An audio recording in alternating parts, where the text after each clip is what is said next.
the United States House of Representatives have released the daily schedules of deceased high society sex offender Jeffrey Epstein from 2010 to 2019, showcasing that he planned to meet with prominent Republican Party donors Elon Musk and Peter Thiel, as well as conservative media commentator Steve Bannon.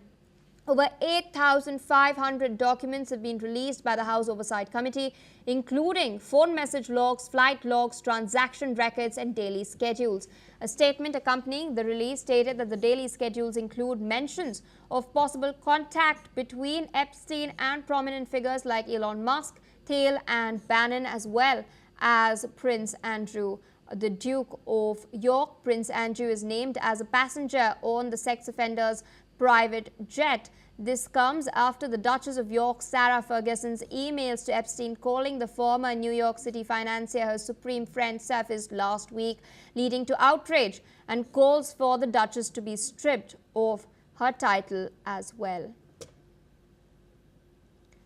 With us on the broadcast is Mr. Keith Vaz, a former UK minister, joining us from London. Thank you so much, sir, for taking our time speaking to us on NewsX World. A rather interesting set of documents have now come to light.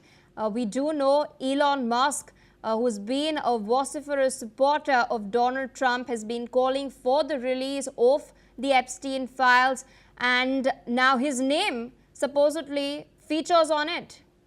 How will this dent his reputation? He's denied the charges, calling them false.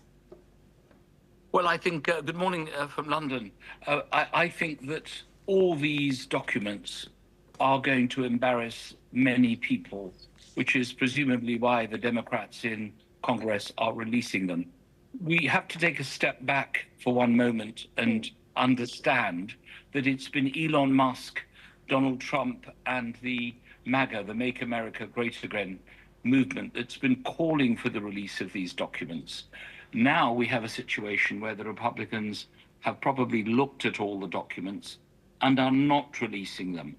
These documents are coming from the estate of Jeffrey Epstein, and they are being given to the Democrat Oversight Committee, and as a result, they've been published. Elon Musk, to be fair to him, has denied ever going to the island concerned, though of course Prince Andrew has made statements, given interviews about this matter. So what we need to do, I think, is to see the entire picture. That means all the documents have to be released, because as we also know, President Trump's name and his personality is in there. So all this will need to come out at some stage. Indeed, and since you're joining us from London, we do know that the Duke of York's name also features in the logs as well. He's been named as a passenger on Epstein's private jet, and also given last week's revelations regarding Sarah Ferguson's emails to Epstein's. How will these disclosures now impact and affect the British royal family's public image? Well, of course they will, because the Duke of York is the brother of the King of England, and he is still a member of the royal family.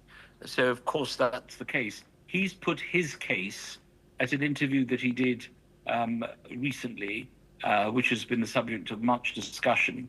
He's put his side of the story, so I won't repeat what he said, but he denies any wrongdoing, and he says it was a mistake to have ever met Jeffrey Epstein, as has the previous British ambassador to the United States, Peter Mandelson, who was recently the ambassador, who's just resigned. So a lot of people have regretted it. I think it's important to note that. But the fact is, of course, it will damage the royal family, because any association with Epstein does exactly that. And because he cannot say anything because he's dead, one has to rely on manifests of planes and comments made by third parties. And so one last and final question. This is regarding the accuracy of the documents that have been released. There are a large volume of documents, 8,500 to be precise. And there are concerns regarding potential for misinformation and political manipulation as well. So in light of that, what measures should be taken to verify their accuracy? Well, they need to publish original documents. That's what is very important. Of course, in this day and age, the day and age of AI, anything can be manufactured. I often go onto social media and I see statements made by various world leaders about issues, and they turn out to be untrue. So you're absolutely right. We need to make sure that these documents are accurate, and that the best way to do that is to publish everything, not keep anything to one side, as I think the FBI are doing. Verify them, as you have just said, and then there can be a proper discussion and debate as to whether or not they impact on the political scene. But it definitely is the case that they have to be verified. All right, sir, with that, I would like to thank you for taking out time, sharing your perspective with us on NewsX World.